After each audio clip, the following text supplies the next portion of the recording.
Hey everybody, welcome to another deep dive. And today we're tackling something that I know a lot of you have requested. Yeah, definitely a popular one. We're going to be looking at Spanish definite articles. Right, those tricky little words like el and la, and the plurals los and las. Exactly. And for this deep dive, we're going to be using a video by the excellent Spanish teacher Jaime Lara. Yeah, Jaime is great. And he does a really good job of not just, giving you the dry rules, which of course we need, Yeah, gotta have the foundation. but he actually gives you real world examples. And he talks about the kind of traps that people fall into. And not just beginners, even more advanced learners sometimes. So I think everyone's really going to get something out of this deep dive. I think so too. So, we get the basics, masculine, feminine, singular, plural. Right. But Jaime kind of dives into when these articles are a must. Well, Like, it's not just about matching the noun, it's about something else. yeah, like the idea of something being unique. Okay. Like there's only one Don Quixote. Right. So in Spanish, it's El Quijote. Okay. The definite article there emphasizes it's the one and only. Wow, that's actually way more interesting than just saying use it for unique things. Oh, yeah. It kind of gives it like a weight of importance. Exactly. And it works for generalizing too. Okay. Like saying los españoles son apasionados.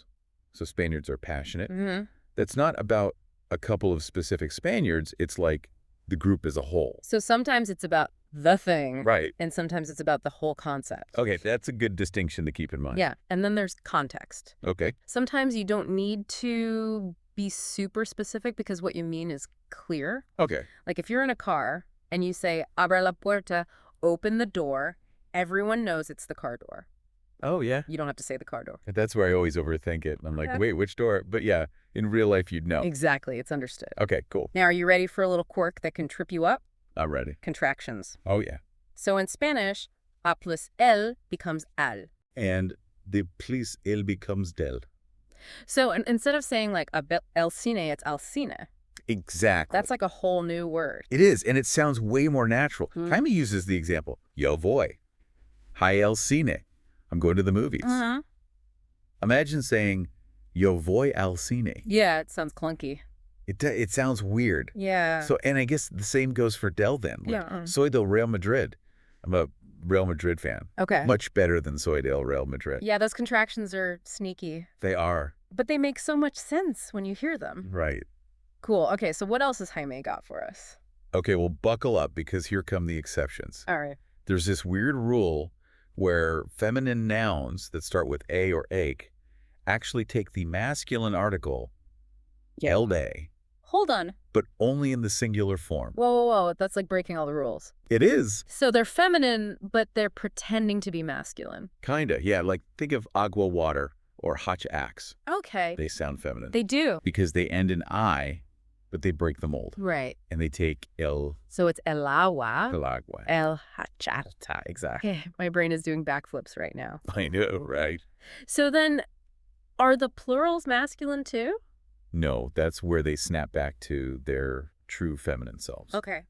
So then you get las aguas, Okay. las hachas. So they're playing games with us. They are. They're messing with us. Spanish grammar where the rules love to have fun. Exactly. And remember, Jaime mentioned lo, Right. which is more than just a simple article, right? Yeah, it's got a whole bunch of cool uses. It's not just about like pointing at a specific noun. Mm-hmm. It can actually be used with a masculine singular adjective Right. to express an abstract quality. So instead of saying the good thing, you can say lo bueno. Lo bueno, exactly. What's so concise? It is. I love it. And think of it this way. Lo can often stand in for la cosa, which means the thing. Okay. So lo bueno is like a shortcut for the good thing, Oh, I see. but way snappier. Okay, that light bulb just went on. Good. So it's like the essence of good. Yes. Not just a good thing. You got it. Okay. And that's where lo gets really powerful Uh-huh. because it lets you talk about these concepts and feelings Right? that English often takes more words to do. Yeah. But wait, there's more. Okay, there's more. It can also team up with death Okay. to talk about stuff that you both already know. Oh, like inside jokes or like shared memories. Exactly. Okay, give me an example. Okay, so say you had a crazy night out with a friend. The next day you could say, ¿Te acuerdas de lo de anoche? Okay. Do you remember what happened last night? Uh-huh. You don't have to spell it all out because you both get it. It's like the secret language Yeah. that only people in the know can understand. Exactly. I'm starting to see why mastering low is like leveling up in Spanish. It's a whole other level. Okay, so we've covered unique things, generalizations, contractions, Yep. exceptions, Right. and the magic of low. The amazing low. But before we go too far down the low rabbit hole, Yeah. let's tackle another area that I know tends to confuse learners. Okay. Definite articles with names and places. Yes, this is a big one. Oh, yes. Lots of confusion there. Is it La España or just España? All right. Well, Hami lays down the law on this one. Okay, good. Rule number 1. Uh-huh. Never, ever use definite articles with people's names Okay. unless they have a title in front of them. So a Pablo is a big no-no. Big no-no makes you sound like a total newbie. Got it. But if you're using a title, then the article comes back, like Okay. El Doctor Garcia or La Profesora Diaz.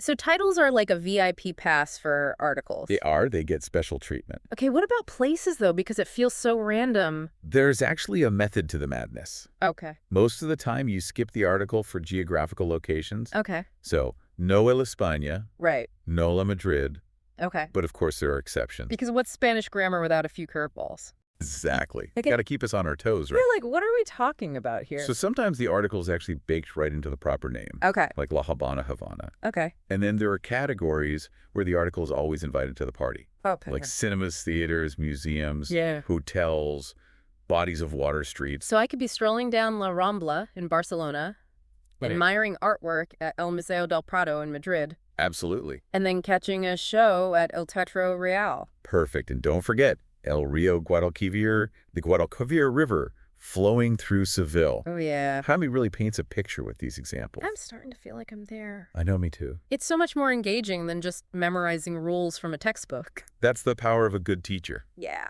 And there's so much more to uncover Oh, I bet. about these little words that pack a big punch. I'm ready for more, but I think we should probably take a breath and come back for part 2, Yeah, let's do it. where we really see how this all comes together in real conversations. Sounds good. Until then. See you soon.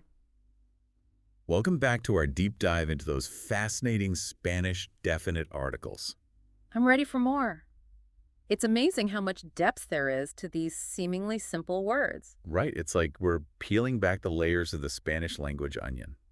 I like that analogy. And each layer reveals something new and intriguing. Ooh, intriguing. Speaking of layers, in part 1, we were just starting to unravel the mysteries of when to use definite articles with names in places.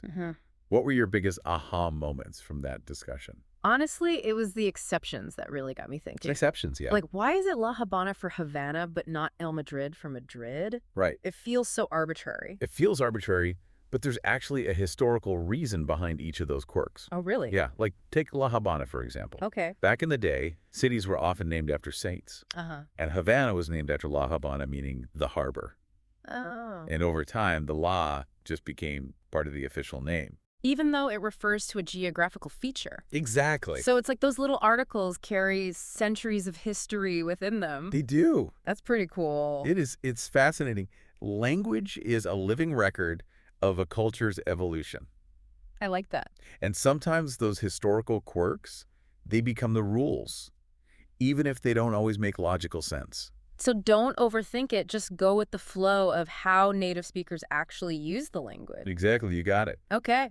And speaking of going with the flow, let's revisit the magical world of low, Ooh, yes, low. which Jaime explains so brilliantly in his video. He does. What really clicked for you about how low is used? I think what blew my mind was how low can replace the entire phrase la cosa, the thing. Oh, It's like, you're right. boom, instant shortcut. Exactly. And it lets you talk about things in this really abstract, conceptual way. Right, and that's where low can really elevate your Spanish. Yeah. Instead of saying la cosa buena, the good thing, Yeah. you can just say lo bueno, the good. Right. And it has this like elegant simplicity to it. It's like you're capturing the essence of goodness itself, not just a specific good thing. Precisely. And it works for all sorts of abstract concepts. Okay. Lo importante, the important, lo difícil, the difficult, Right. lo hermoso, the beautiful. Okay. It's a way of expressing ideas that might take a whole sentence in English. Yeah, that's powerful. It is. I'm starting to see how mastering low can really make your Spanish sound more sophisticated and nuanced.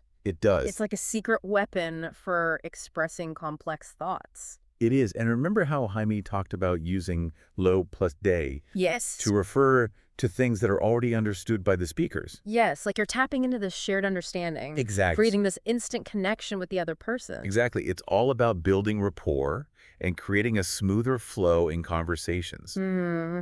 Think about it. Instead of saying, do you remember that hilarious thing that happened at the party last night? Right. You can just say, ¿Te acuerdas de lo de la fiesta? Okay. You remember about the party. So much more concise and natural. It is. I can see how that would come in handy in all sorts of situations. It does. Imagine you're chatting with a friend about a movie you both saw. Okay. Instead of saying, remember that part where the hero saves the day? Right. You can just say, ¿Te acuerdas de lo del héroe? Oh. Do you remember about the hero? It's like a secret code for people in the know. It is. And it sounds so much cooler than spelling everything out.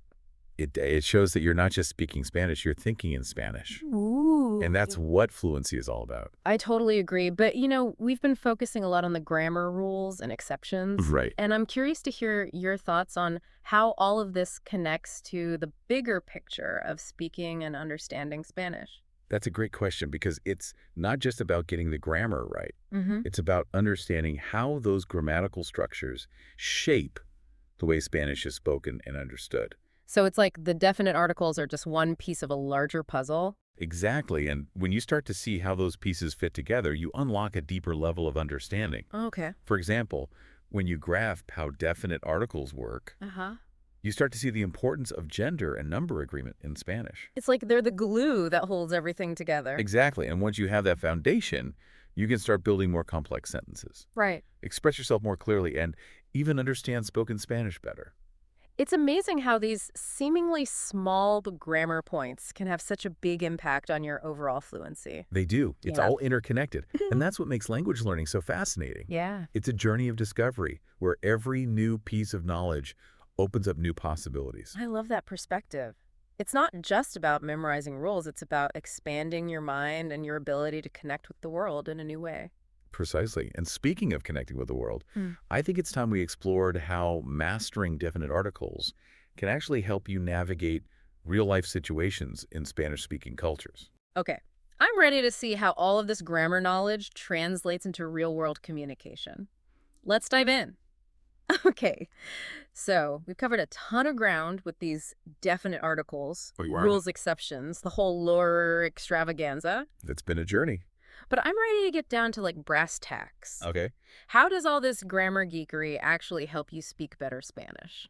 That's the million-dollar question. Right. Because let's be honest, nobody wants to sound like a textbook Yeah, when they're, chatting with friends or ordering tapas. exactly. I want to blend in. I don't want to sound like I'm reciting grammar rules in my head. Right. And that's where mastering those nuances comes in. Okay. Think about it like if you're trying to give someone directions Mm-hmm. and you keep messing up the articles, Right. it's going to cause confusion. Yeah. Saying, voy al Parque del Retiro instead of voy al Parque del Retiro Okay. might not seem like a big deal, Right. but it can make you sound awkward Yeah. and even lead someone astray. Oh, yeah. I've totally been there. I once tried to order una cerveza when I should have said la cerveza, and the bartender looked at me like I was speaking Klingon. Exactly. Those little stumbles, they can throw off the whole conversation. Yeah. And it's not just about sounding fluent. Okay. It's also about showing respect Right. for the language and the people you're speaking with. I like that. When you use the articles correctly, it signals that you're making an effort Uh-huh. to communicate clearly Mm-hmm. and that you value their language. So it's like saying, hey, I'm taking your language seriously. Exactly. It's a subtle way of building rapport Right. and showing that you're not just a tourist passing through. Yeah. You're genuinely interested in connecting with the culture. Now, we've been talking about the Spanish spoken in Spain, Right. but I know there are tons of variations Oh, yeah. across the Spanish-speaking world. Absolutely. So do these definite article rules hold up everywhere? That's a fantastic question. And it highlights one of the most exciting aspects of learning Spanish. Okay, what's that? It's a language that's constantly evolving and adapting Mm-hmm. to different cultural contexts. Okay. So while the basic rules that we've discussed are pretty standard, Mm-hmm. you'll definitely encounter regional quirks and preferences. So what might sound totally normal in Madrid could raise eyebrows in Mexico City. Exactly. Okay. For example, in parts of Latin America, Okay. it's common to drop the definite article before possessive pronouns. Oh, really? Yeah. So instead of saying mi casa, my house, Right? you might hear casa mia. Oh, interesting. Same meaning, Yeah. but it has a slightly different flavor. It's like the same song, but with a different beat. Exactly, and that's the beauty of Spanish. Yeah. It's this vibrant tapestry of accents, dialects, and regionalisms. I love that. And the more you expose yourself to those variations, Uh-huh. the more adaptable and confident you'll become as a speaker. Well, this deep dive has been a real eye-opener. It has. I feel like I've not only learned a ton about definite articles, Right. but also gained a deeper appreciation for the richness and complexity of the Spanish language. Me too. Yeah. Jaime's video was a fantastic jumping-off point, It was. and I think our discussion has really brought those concepts to life. Absolutely. No, before we wrap up, I have one final thought to leave our listeners with. Okay? As you continue exploring the Spanish language, Uh-huh.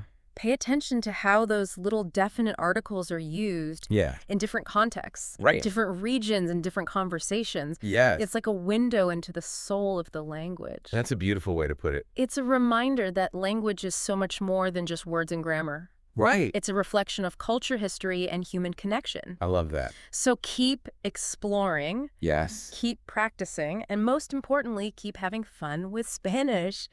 Couldn't have said it better myself. Hasta la próxima.